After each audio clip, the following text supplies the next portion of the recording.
I'm just going to say it, Blumhouse Productions, Blumhouse Movies, whatever you want to call it, you really need to reinvent your wheel. All you're really doing is jumping on whatever bandwagon trend comes along. You're churning it out like no tomorrow. Kevin Bacon was on the poster. I was 100% going to be watching this. Kind of wish I didn't. Let's get into it.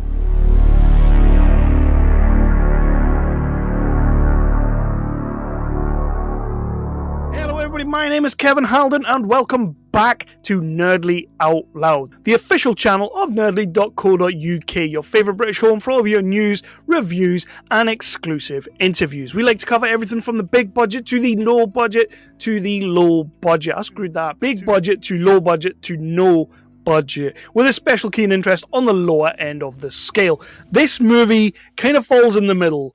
They, them. It's Blumhouse, it's horror, it's got Kevin Bacon in it, and a cast of teens that I just don't really care about. Hit that like, hit that subscribe, and ding that notification bell. It will let you know whenever I drop a new episode, whether it be a review, whether it be an interview, or anything like that. Let's get into it. And as you all know, I like to follow a certain routine, and that is to cover the plot. Then we will talk about the cast and the crew of this movie. We will definitely get there. We will talk about what I did and what I didn't like. And then I will give you my Nerdly Out Loud rating. That is my rating, not necessarily the rating of Nerdly as a whole. It's a slasher movie. It's set in like a camp, so it's kind of like Friday the 13th vibes coming back, which was cool to see Kevin Bacon in a Friday the 13th style slasher movie. And then it all kind of goes downhill from there. Kevin Bacon is kind of the runner of this camp. He owns this camp, he runs this camp, and it's a conversion therapy camp, which means basically parents and whoever else sends their children who are LGBTQ XYZ to the camp to have them fixed, which I get it, but they don't really lean enough into that. You're all here because people want you to have conversion therapy. However, that's not really what we do here. You are who you are. You will be who you want to be.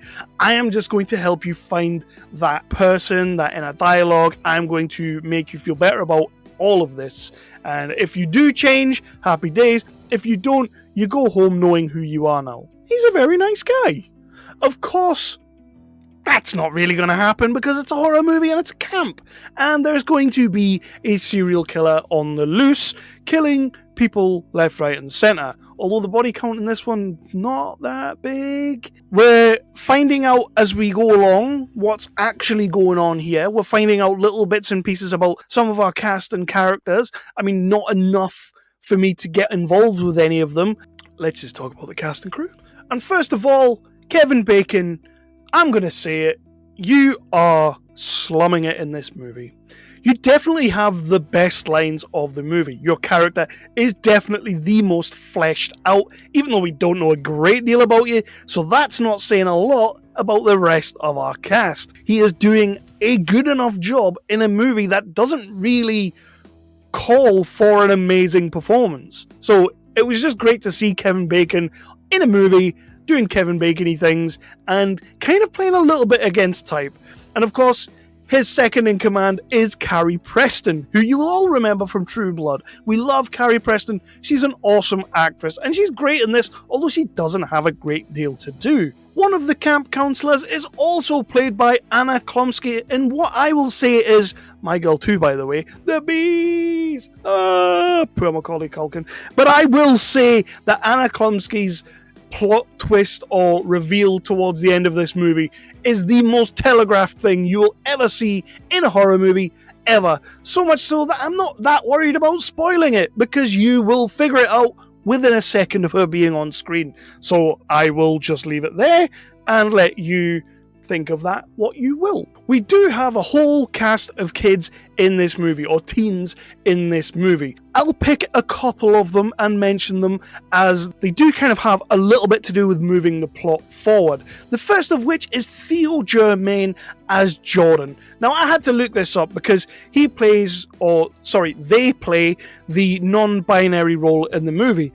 And from what I can tell, Theo Germain is non-binary. Now that's pretty cool. You get a non-binary person to play this role. My only thing was, as an actor or actress, or they are just not that great. I feel like I'm supposed to empathize, but I just can't, because you're not really doing much for me. And you do get a great little scene where there's some shooting practice. That's pretty cool. One character that I did really like is the character of Toby. Kind of is the comic relief, and it's Austin Crute from Netflix's Daybreak. Now, Daybreak should have had 2 series, 3 series, 4 series. They cancelled that show way too soon. He was awesome in that movie. He's awesome in this movie. Austin Crute plays Toby, probably the best character in the film, after Kevin Bacon. Those are the characters that I'm really going to talk about and shine a light on, because those are the characters that kind of do the most. You do have Monique Kim as Veronica, and she's good, but doesn't really do a great deal. But the film doesn't really do a great deal. It kind of just tries to get into the slasher area, tries to, let's be honest as well, when we're doing the slasher stuff, we're totally forgetting about the other stuff, if you know what I mean, like the LGBTQ stuff. We really forget about that, but then when we're focusing on that, we really forget about the slasher stuff, and they kind of just become 2 separate movies within one movie that kind of connect in certain places. And then there's a sing-along karaoke scene halfway through the film that is totally jarring, just made no sense, but we're doing it, I guess. So what I did and didn't like, I pretty much mentioned most of what I didn't like. And one of the things that I just couldn't really get behind was the characters are just not that likable. Some of them have qualities like the Toby character that you can kind of get on board with. But you've also got the Gabriel character played by Darwin Del Fabro, who, I will be completely honest, I forgot was in the movie until you get like a little bit of a twist later on with the character. That was just a character that existed in the movie, did a thing at some point. But that's my main pet peeve. Like, if I'm going to watch a slasher, I don't need to know 100% the backstory. I don't need to know where they were born, all about their parents, all that kind of thing. But you're trying to get me invested in this story about this relevant situation that's going on, which is very of the moment.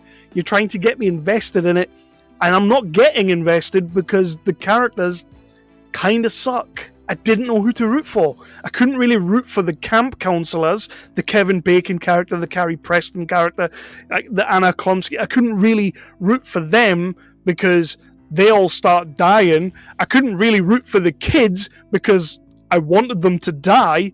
It's a slasher movie. I want everyone to kind of like die. I couldn't root for anyone. And then when you get the twist, I really couldn't root for that. As I say, it was hugely telegraphed from the very start, so that kind of is a spoiler from what I said before. But yeah, I just think the plot of this is weak. I think they had a chance to do something here. I think in more capable hands, maybe John Logan wasn't the man for this. Maybe Blumhouse weren't the company for this. I think in more capable hands, we could have had a better movie that could have dealt with all of these topics in a much better way while giving us a satisfying slasher movie. So I'm going to give you my rating. And honestly, it's a 2. It's a 2 out of 5. I can't go much higher than that. And it only really gets a 2 because Kevin Bacon's great in it. Austin Crute is great in it. They're doing what they can with what they've got. Visually, doesn't do anything wrong. The movie, sound-wise, doesn't do anything wrong. It's got a couple of jarring soundtrack moments. Like I say, the karaoke sing-along. What was that all about? And yeah, some pretty decent kills.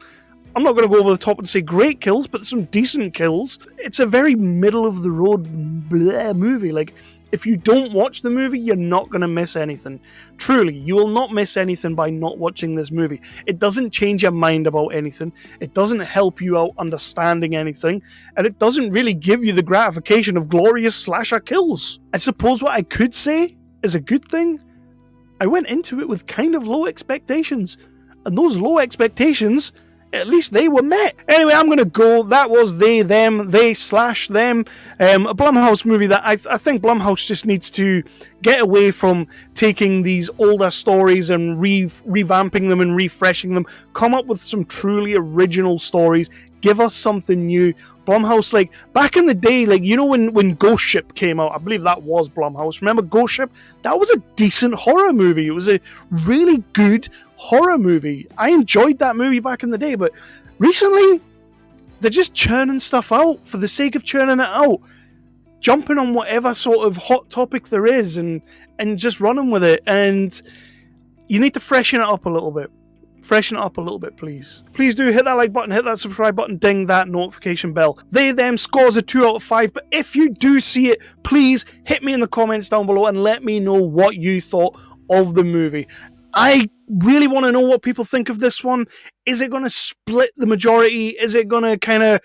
I don't know, because I've not really been watching other people's reviews or reading other people's reviews on this movie.